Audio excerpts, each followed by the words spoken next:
Good evening, ladies and gentlemen. I'm Ali Aslan, a Washington correspondent and columnist for Turkish and rising political influence as a major civil society group. They have attracted increasing attention, at times marred with negative biases. Dr. Yavuz's work gives us an objective analysis of Gulen and the movement with special insights on possible implications for the future of Muslim and Turkish engagement in contemporary world. So before further ado, let's listen to Hakan Yavuz. He's going to make a presentation for about like 15 minutes for us, and then we're going to go ahead with question and answers. Well, thank you, Ali. Thanks for coming. There are three issues I want to deal with. One, why did I write this book? Second, what is the message of this book? Third, what is left out, or what are the issues I think needs to be explored, or the critical aspect of the movement as well. I wrote this book because my original dissertation very much covered Islamic movements in Turkey, even though I did my field work in the Fergana Valley and Turkey, but I left the Fergana Valley aside and very much focused on Turkey. The Gulen movement was one of my case studies in mid-1990s, and I try to examine and follow the evolution of the movement. And I'm not a member of the movement. I want to mention that as well. I approached this issue totally from a scholarly perspective. And I did a number of field works in the Balkans, Central Asia, and Europe on the movement.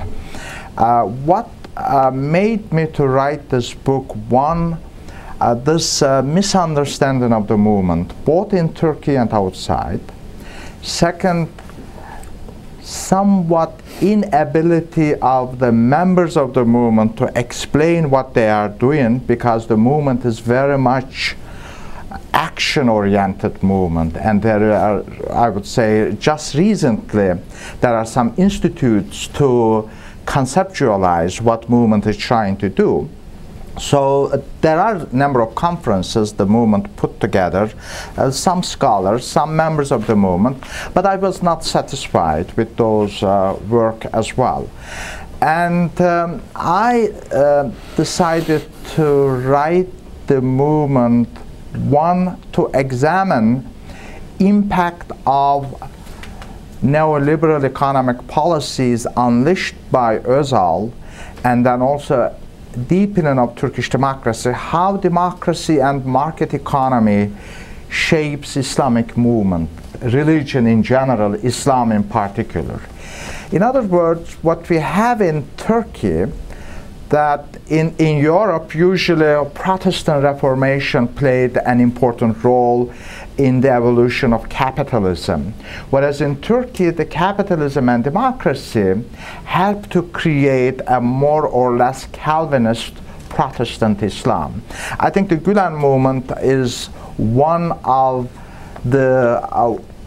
those interpretation of Islam, I would say the most powerful one and most successful one, tries to reconcile with democracy, modernity in general, democracy, human rights, and market economy. So what we have here, a new Islam. And I define this new Islam, I think there are four major characteristics of this new, imagined, constructed, or new understanding of Islam, or we can call it a new Islam. One of the defining characteristics of this new Islam is that religion, it is a type of religiosity more or less rooted in inner self, the soul, the inner self, that believing is important as long as you behave. There is this connection between believing and behaving, that the religion should motivate you to do something So the religion, the piety is not for the sake of piety, but the piety for the sake of improving social, political, and economic condition of your own society. So here the piety becomes a motivating force, not only fulfilling your religious duties, but rather religion is an instrument in a way to improve your social conditions. The second, by New Islam, religion, especially Islam, in the conceptual map of Gulen is a civil philosophy. This is something very important. By civil philosophy, I mean Gulen wants to integrate Muslims into public debate and discussion, including interpretation of Quran. And so the understanding of Quran, or making some decision, in other words, for Gulen to build the consensus is something very important, the consensus building. That consensus building should not be left to one or two religious scholars. People should participate, what the verse means, what we need to do. And this Islam provides that shared code of language, how to debate, how to discuss, and it offers a general sense of good life for this building a consensus. So again, building consensus through shared language of Islam. I think this is something very important. So it is not the process in terms of building the consensus, but that what you share, this definition of good life, is something very important for the new understanding of Gulen. Again, this is not an Islam of Sharia. This is an ethical Islam. Overall, in the Turkish case, if you look at the religious movements in Turkey, no one wants Sharia, because of also the Sharia has a very negative meaning because of a number of historical and political events in the country. But this is a Islam, ethical Islam, a type of Islam you build a basis to create a consensus. Finally, I would say the third major characteristics of this new Islam is being this voluntary, that it is very similar to Abdullah al-Naim, a professor at Emory University, and this voluntary that you should make your own decision to be Muslim or not to be Muslim. It is your right to follow or not to follow. In other words, that the voluntary activity, that the piety itself also becomes voluntary. It should not be forced, neither by community or by the state. This voluntary aspect is something very important. This is why we don't know the membership of the movement. Who's in and who's out is not clear. People come and people leave. And sometimes people come together for certain activity. When that activity is finished, people go home. Because it is very much this voluntary aspect is something very important. And this voluntary aspect also, that the religion or piety should be voluntary, it has social implications, some spillover positive effect on the society. Finally, this new Islam, according to my own understanding, it is an attempt to create enlightenment, or there is a conscious effort to bring or filter revelation through reason. Reason plays an important role in terms of the critical thinking, in terms of what is right and what is wrong, to determine it through consensus building. I think that is something also very important, this, the critical thinking, and also this emphasis on open society. But you have to imagine and think the Gulen movement within larger conservative Turkish society, and where movement was and where it is today, an incredible change and transformation. Now, I would argue that these are the four major defining characteristics of this new Islam that the Gulen tries to articulate. In my book, I try to separate the Gulen movement and meaning. The book consists of three parts, because what Gulen thinks and what Gulen is trying to do is not necessarily manifested in the movement, because the movement activities are rooted and located in different countries, and the social and political conditions of each country very much shapes the meaning. The meaning is the outcome. So there is this tension between the ideas of Gulen and the actions and activities of the movement. They are not always the same. I am not saying they are contradictory, but the conditions, let's say in Kyrgyzstan or in Uzbekistan or in United States, are not the same. So the activities of the movement, it also varies. There is this variation. Now, when you look at the totality of Gulen's cognitive map or his philosophy, I would say also how this cognitive map of Gulen is carried out by the movement.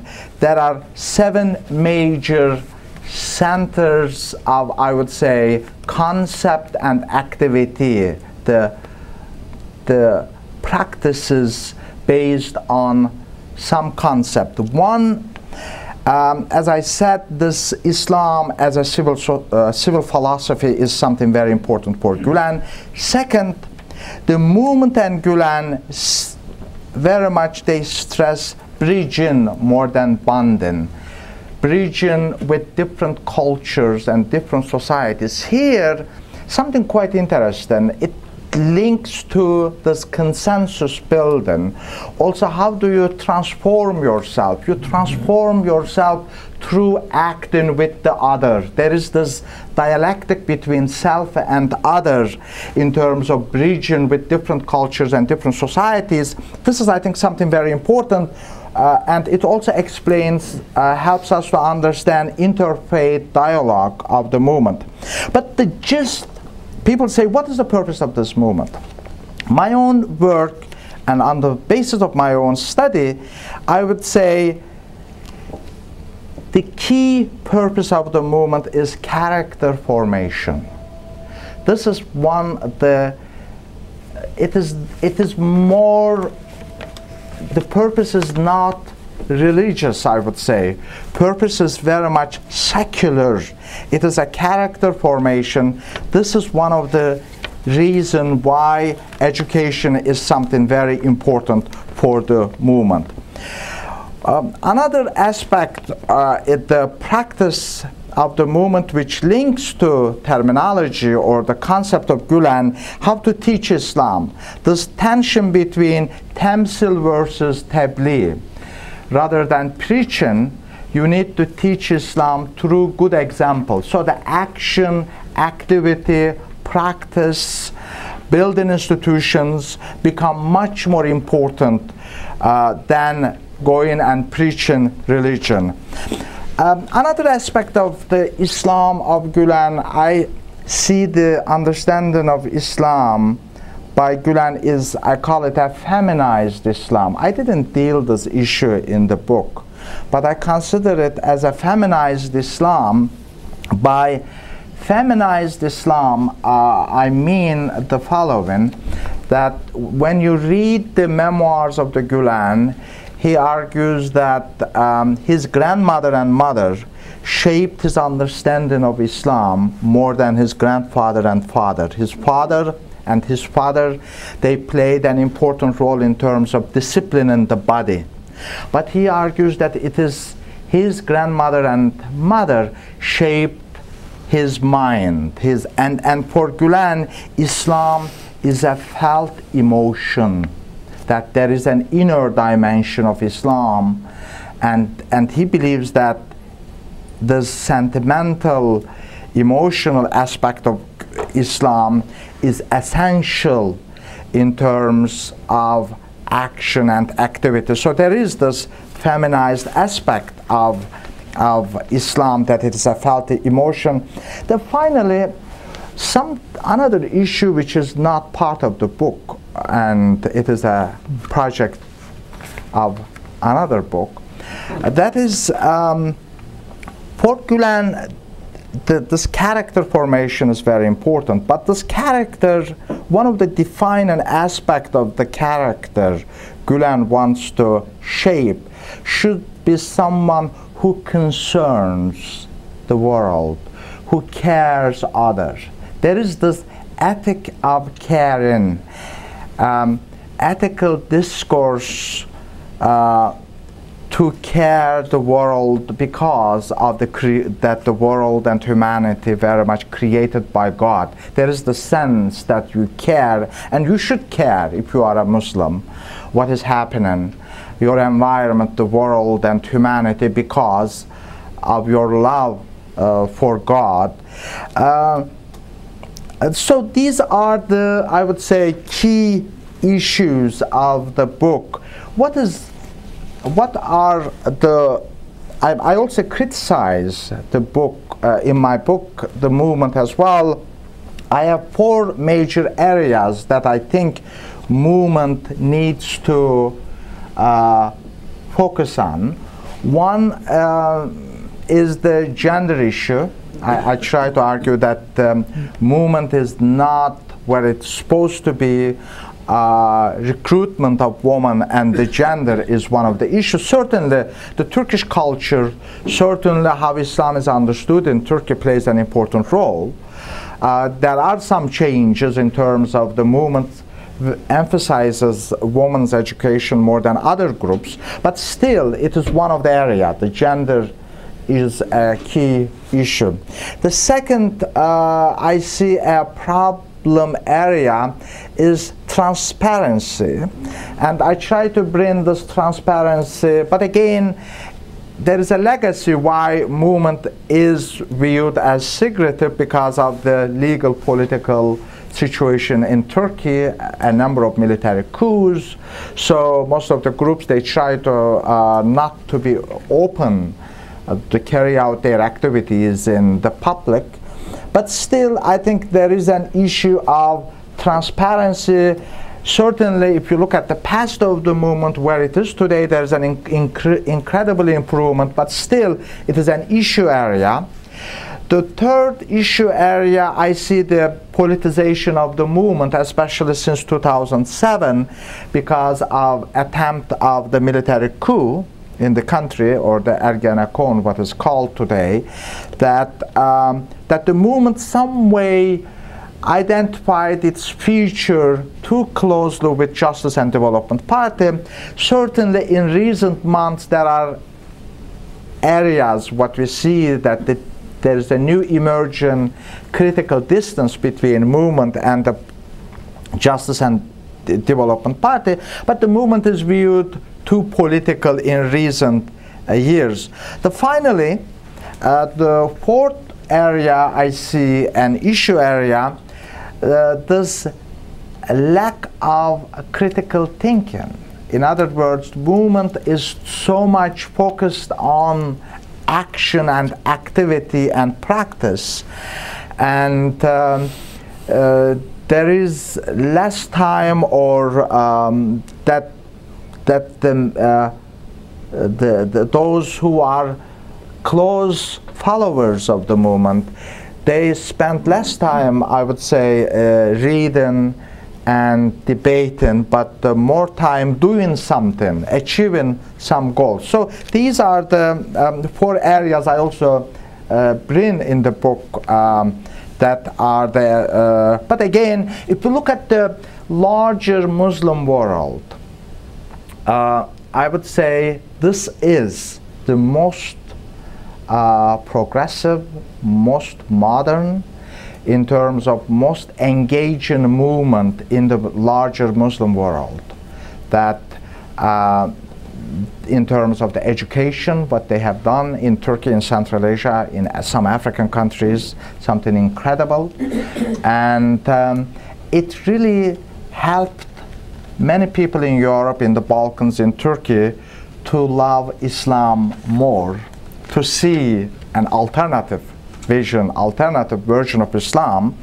But again, some of the issues and problems of Turkey you also could easily find in the movement as well. And I will end here.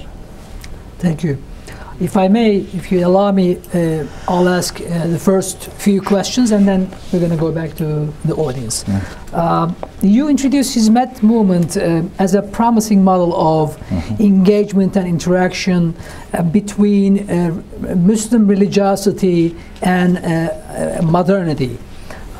To what extent do you think Hizmet could inspire other faith-inspired, faith-based social movements in adapting to the new age? I mean the Muslim, other Muslim Islamic groups. Well, I don't think the movement will not travel to every Muslim country. There are limits. I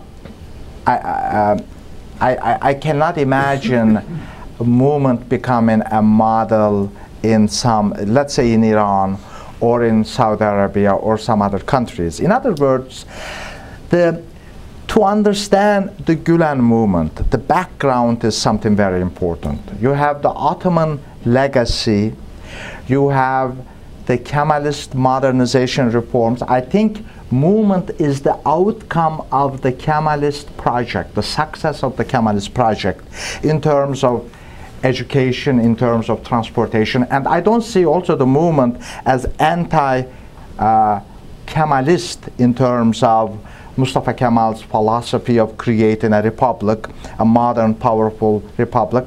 I think given the social and political background of Turkey, the Ottoman Empire, that Turkey never was colonized.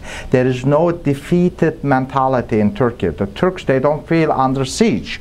Gulen movement wants to join the European Union. They are the most aggressive. This is one of the area of tension with the Justice and Development Party, because Gulen movement wants to join the European Union, whereas the party is not reluctant. Other Islamic groups, because of the colonial legacy in the Arab world, in Egypt or other parts, they are very anti-European. But in Turkey, since we don't have this colonial legacy, since Turkey was not defeated the way the Arabs were defeated in 1967, that is in a way the collapse of time or the trauma. The last war Turkey had was in 1974 over Cyprus, and Turkey won.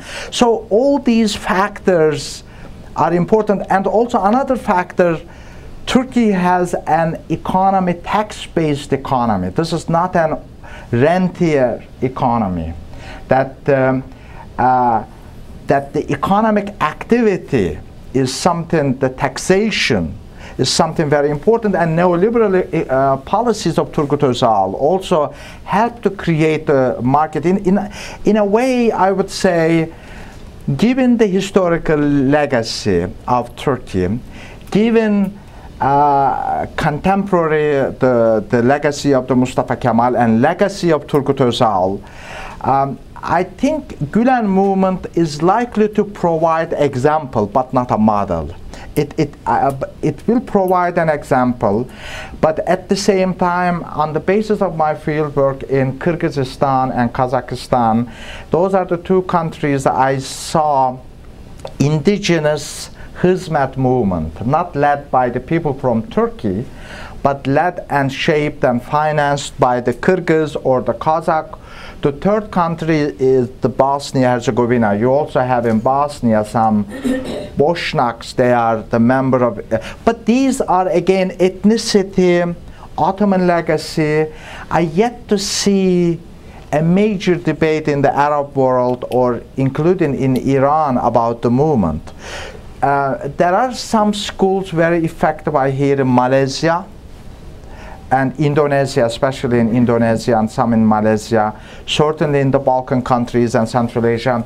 But I don't think movement, given that the understanding of Islam is not Sharia Islam, but ethical Islam, I want where you have democratic institutions are more powerful, rule of law is more visible, is lax and comfortable with middle and upper middle class. I mean, a model for some other Muslim countries.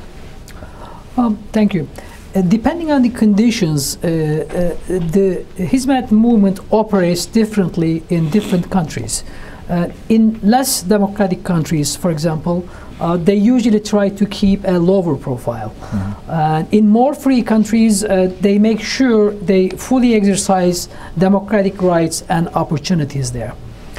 Professionals and volunteers operating in different countries are having different experiences. So given the mobility and dynamism of the movement, what are the opportunities and challenges of having a base with so diverse and sometimes conflicting experiences? Yes, I think this is, I'm coming from Salt Lake City. In Salt Lake is the holiest place in the United States, as you know. We believe, the people in Salt Lake, we believe that the Christ is coming to Salt Lake before it goes to Jerusalem.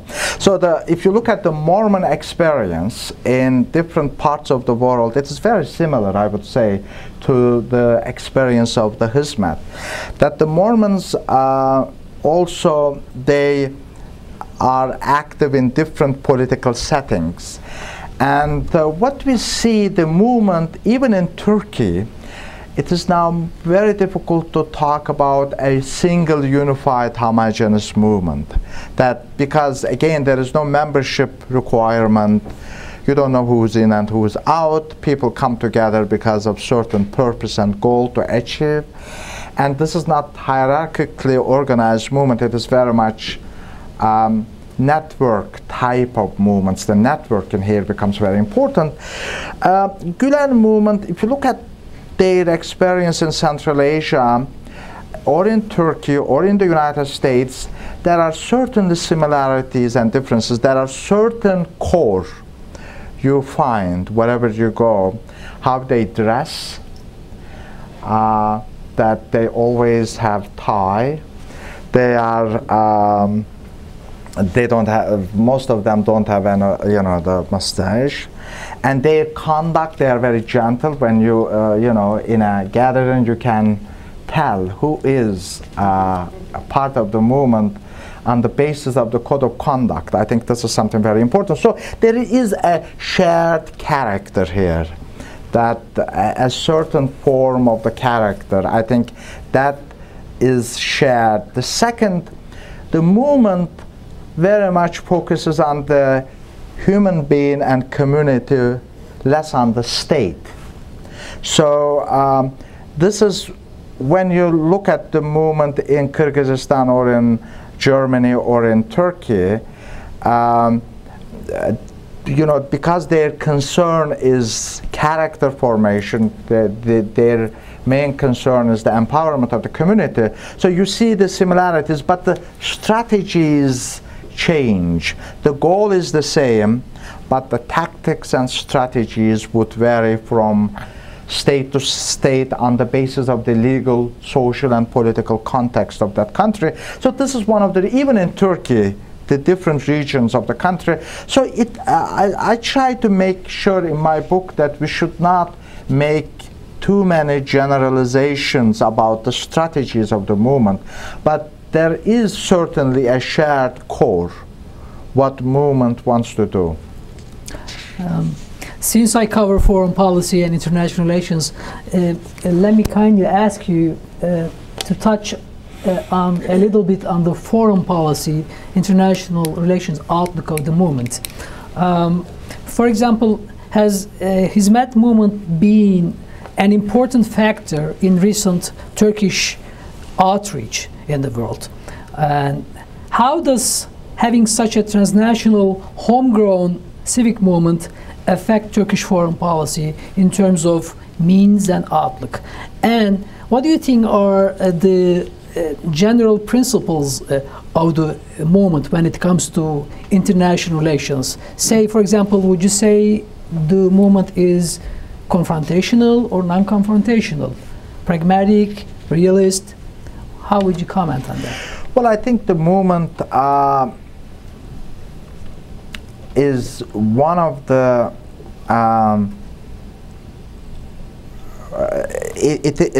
there is a debate about the role of movement in Turkey, especially the state bureaucracy is not very comfortable with the movement because they don't want civil society participation.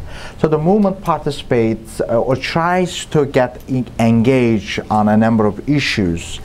And there is also this engagement not only inside the country but in foreign policy as well. That the movement very much focuses on civil diplomacy, that not the states, this is not a state-centric movement. Here, the concern is the human being and community. So the movement's foreign policy principles, I will say, they're very much the human right, especially the religious freedoms are something very important for the movement. And the human right discourse is important for the movement. But there is a debate whether movement is also supporting the human rights of those who do not share the vision of the movement. This is a debate in Turkey, as you know. But overall, when you look at outside, the human rights discourse, the individual rights, the community, the civil society, these are very important for the movement. In other words, if you look at Turkey's presence in many countries, regions in the world, outside the Turkish embassy, maybe in the United States you see Turkish Coalition of America, a little bit, but, or maybe only in Washington. But if you go outside the Washington, wherever you go, you have the centers of the movement. Or if you go to Europe, in the European cities, the same thing. In Central Asia, the same.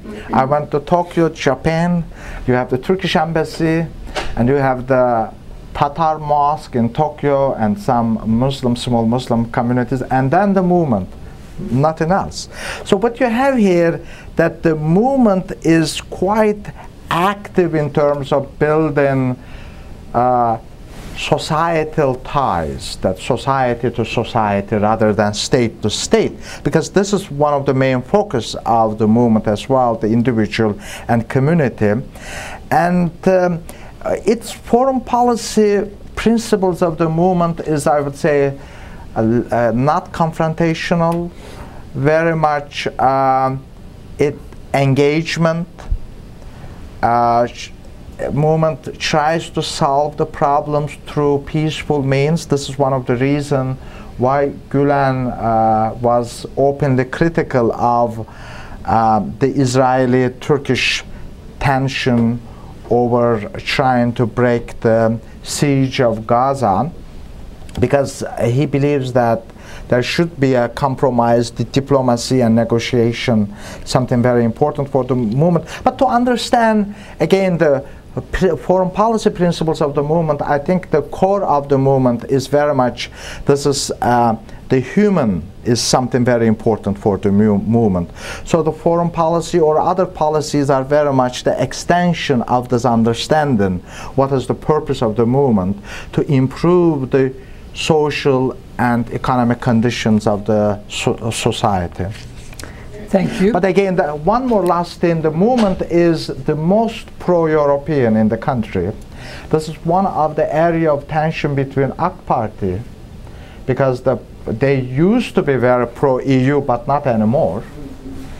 And whereas the movement wants to see Turkey to be part of Europe rather than part of larger Middle East. This is something. So the movement sees the future of Turkey in Europe, not outside Europe.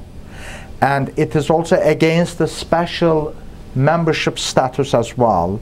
So this is one of the area, especially on the foreign policy area. Also the movement is not very comfortable with Turkish government's aggressive attitude towards Syria. The movement doesn't want Turkey to get involved or dictate what they would like to see less intervention in the affairs of the Arab countries. That doesn't mean less engagement. Turkey should engage, but Turkey should not see itself as an arrogant country to go and tell other Arab countries what is right and what is wrong. I think so, and relation with you know, on Iran there is also some differences of opinion. They seem to be more critical on Iran. They are more critical about Iranian government because of, again, they try to raise it in terms of the human rights issue in Iran and religious freedoms of the other groups in the country. And they also not comfortable with Iranian policy of politicizing Islam. Thank you. Now it's time for the questions from our audience. Yes, sir. That raises the obvious question as to the Gulen and its relationship to the U.S. You did talk a little bit about its interest in South Korea. What would the public, what's the public opinion as far as how the U.S. should be conducting itself militarily right now in that area? Is that something that has come up that, say, in the public publications as to what their interests are as far as the U.S. and how we should conduct ourselves, not only with respect to Israel, but with respect to the Korean media coverage, how it is covered? Well, I think about the capitalism, there is no systematic critique of capitalism, unfortunately, in the movement. And the movement very much sees market or capitalism something good that some way this competitiveness of the capitalism is part of the, maybe not the philosophy of the Gulen, but the actions of the movement, that you need to be competitive, you need to engage, you need to do the best. And we also there is a sense that the movement feels that they should be powerful as well. So movement doesn't shy away from wealth or power. And but they want that wealth and power to be used for the ultimate goal or the purpose of what the movement believes in. And most of the supporters of the movement in Turkey are middle or higher middle class, upper middle class. So the type of Islam is evolved, or the interpretation of Islam very much, I would say, caters this developing Turkish economy. That this is, you know, they are not critical or so they're very comfortable with the capitalism and the economic wealth and power. But again, there should be some ethical boundaries what you can do with the power and wealth. I guess I was asking, are they comfortable with Americans right now in terms of travel? And because we know that there's certain places that Americans aren't really welcome right now. So my question is this a good place right now? In Turkey? Mm-hmm. I don't think there's any problem in Turkey. I think in Americans, they can, I don't see any problem. I think Turkey is still one of the main destinations for American tourists. And the movement is leader of the movement is in the United States. One of the accusation movement receives from some radical Islamic groups, they frame the movement as Uncle Sam's Islam, or it is an American Islam, and they think that the Gulen movement is nothing but the CIA, set of CIA activities. This is very much, you hear these kind of charges from the leftists, the communists, and also some people in Russia, for instance. Movement is not active because they treat movement as nothing but the American extension. So the movement is, again, also sharply criticized inside Turkey as well by anti-American groups, because one of the charges that the leader of the movement is in the United States. The type of Islam movement tries to develop is nothing but the American design type of Islam. Yeah. Mike, I'm okay. I think we have a good voice. You can do it without mic. Thank you. İlhan Tanık from Turkish Daily Vatan. Quick couple questions. The first one is how do you predict going forward? Next year is going to be very important in terms of the new constitution discussions, Kurdish issue, and the presidential elections. Given that you talk about the problems, recent problems between the AKP government and the Gulen movement, what is your prediction going forward next year? And my second question is on Syria. You talk about Syria and how the movement sees that, but at the same time we also know that the Gulen Hoca Efendi himself in 1991, for example, during the first Gulf War, he was actually outspoken against the, Scud missiles going from Baghdad to other countries.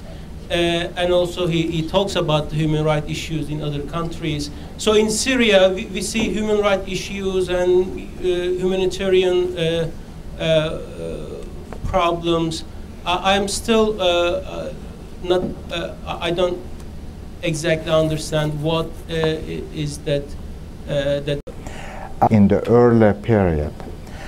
But the movement, I would say, evolved under Turgut Özal's liberal economic and political policies. In other words, the origins of the movement are in Islam, but the body and branches are not. I hope it started as a religious movement, but today certainly those roots inform some of the actions and activities of the movement. But I would not consider the movement as a religious movement anymore. What we have here is very much a transnational civil society movement rooted in a certain understanding of Islam. So in the United States, some of the good schools, Princeton, Harvard, all built by the religious sects, but evolved. They eventually evolved and they become something else. Similar here, I would say, that this is a movement in making. However, where it started and where it is today is an incredible story. So we should not consider this as a religious movement. We should see it as a civil society movement. So as a civil society movement, it has certain concerns and certain visions on the Kurdish issue. And the movement was very critical of confrontation between military and Kurds, but always supported the fight against the terrorism, the PKK. And so the movement wants a compromise, but a compromise, a reconciliation, but not a type of reconciliation that will break the country into two parts. A reconciliation that would allow individual rights and freedoms rather than communal or ethnic rights and freedoms. I think so. The movement makes, what I see in their writings, these distinctions, that they are more concerned individual rights, they don't want to promote any ethnic group. But the movement overall is critical of both Turkish and Kurdish nationalism at the same time. But they are very skeptical of current opinion of the Prime Minister's policy. They are not against, but they are very skeptical. They want their policies wait and see. what is happening. But they are not obstacle. They promote the peace, but in the country, because no one knows what is the compromise, what the Turkish government is going to give to Kurds in order to let the Kurdish groups to give up their guns. So this is the main issue, and I think so. The movement is very cautious. What I read, again, I'm not a member of the movement, but I follow the movement as much on the media as you do. And about the Syria, the movement is again wanted to see a dialogue, some peaceful transition, rather than this is whereas Justice and Development Party, AK Party, they wanted to, confrontation. They are arming, I would say, also some of the groups inside there, Qatar, what I read in the media, the Qatar, Saudi Arabia, and Turkey, these are the three countries. I don't think movement would feel comfortable with that. They would prefer a more peaceful transition. They are not pro-Assad, but they see the violence would tear country apart. Most of the articles, what I see, they are not promoting jingoistic type of, trying to go after Assad. Again, there is tension on the foreign policy issue that they want engagement but not confrontation. What was your other question? Did you talk to Gulen before you wrote your book? My book, again, I did met with him several times, but before the book, not after the book. Many years ago.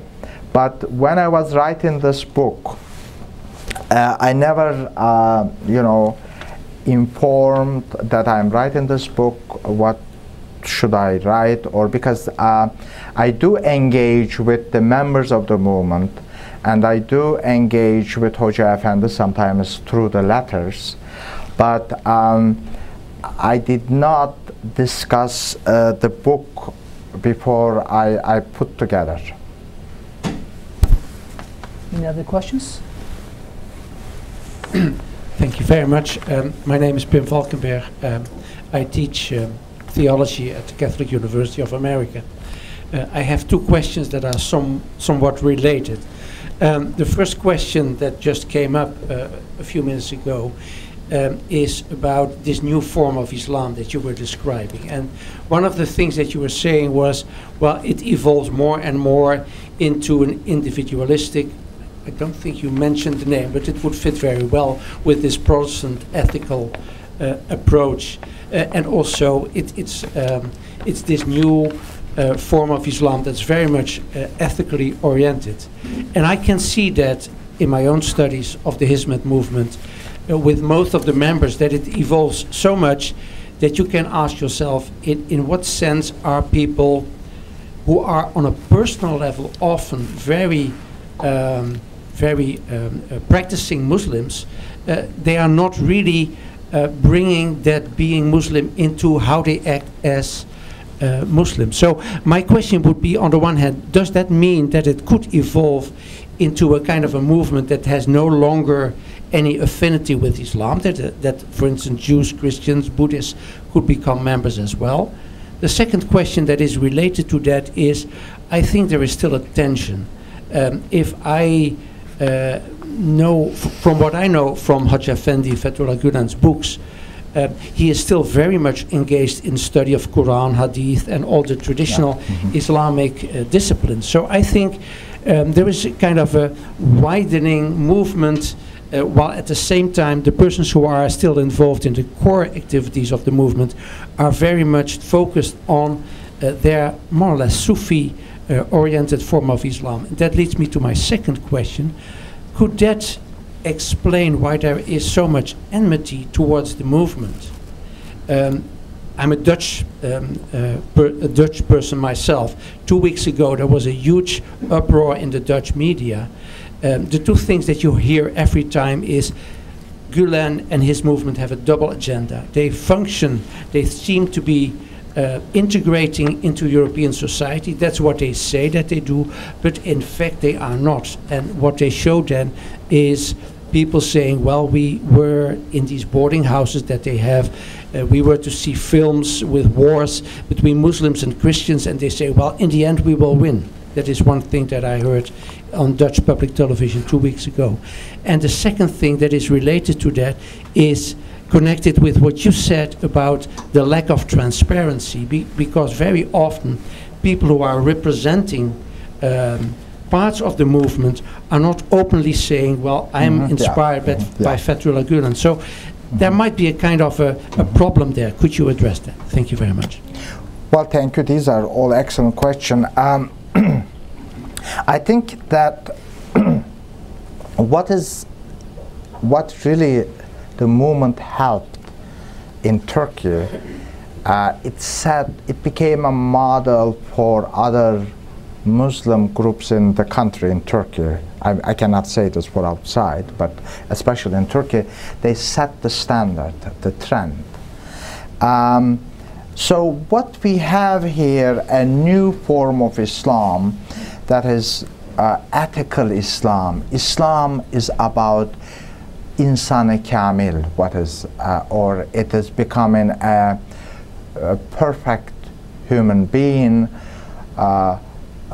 through controlling your lower desires and becoming a concerned person, that you concern your community, your environment, and whatever you see, the creation of the God. So there is this powerful ethical aspect of the movement. What we are seeing here as something, I would say, very original, something very important, but most of the members of the movement they are so busy with their own activities, they don't really sometimes realize that is this. In Turkey, we didn't have, let's say, Protestant Reformation, no Kant, no Hegel, so intellectual basis of secular ethic in Turkey, I would say, still very weak. So what we are seeing here, that Mr. Gulen, he teases out a new ethical language and ethical discourse derived from Islam, but they are not necessarily religious. That here some intellectual activity is going on, that new language is created, new language is constructed by him to engage, let's say, in conferences in Europe or in the United States. In other words, that a type of language that you can build bridges, type of language, I would say, a rationalized, secularized language, but it is very much teased out or created or crafted from Islamic philosophy and Islamic theology. I think this is something very important. And this is and then he calls people civil. I said his vision of Islam is civil philosophy, that the consensus, what is right and what is wrong, or shared notion of the good life, what is good life, it has to be debated and discussed. You cannot let one ulama or alim or a mullah or a cardinal or a bishop to dictate you this is right, this is wrong. There has to be a debate, including the meaning of the verses. This communication is something very important. What I see, what is happening larger in what Gulen's work, and especially in his poetry, there is a distinction between hotel and home. The Gulen's attempt to, he believes that the Muslims are so long living in the hotel, now they have to build their own home. By home means that living within your own cultural, spiritual milieu, rather than living on the basis of someone else's rules and regulations. I think this is something very important. About there is a major gap, I would say, sometimes even tension between Hoca Efendi, his vision and his philosophy, and some of the activities of movements in different parts of the world. And he is more or less rooted in one feet in the theology, other he tries to develop a new discourse. But the members of the movements are not intellectually, they don't have much curiosity. This is, I also brought in my book that they are not curious. There's very little curiosity what is happening. About the double standard, I am again, I would consider myself as a social democrat in the Turkish political landscape. And I'm not a full-time believer either. I consider myself as a part-time believer, sometimes as a Jack Muslim. In Utah, you have Jack Mormon. Jack Mormons are those who drink Jack Daniels. They are called Jack Mormon. So I consider myself not a full-time pious person, but certainly culturally I am rooted in that Islamic cultural ethos. But I wouldn't, this double standard or is usually, I see it coming out from an Islamophobic groups here in the United States and the Orientalist groups in Europe, that they always think that there is something behind. There has to be something secret. I think it is very much, it had to do with this, Islamophobic and Orientalist debate. But it is also, especially if you look at the Middle East Forum lately, you see a number of articles along the same line that Muslims are conquering or this or that. It's very negative tone. I think transparency, you are right, that it is a major issue that sometimes because of the political oppression or political situation in Turkey, the members of the movement, even they are in the United States or in Europe, they don't want to say they are member of the movement. Sometimes if their name is Hassan, they take a temporary name Hans. Hassan becomes Hans, or Farouk becomes Frank. And so you have these, but again, there is a fear still that if we are open, how could we survive in this Islamophobic environment? I think some of these are also reaction to those, but I think they need to do some work there to be more open, more transparent on the decision-making process, on telling people who they are. Yes. The topic is exciting and interesting, and I think we would love to talk even more, but I'm afraid we don't have much time left. Thank you so much for your great insights, and thanks everyone for coming. Thank you. Thank you.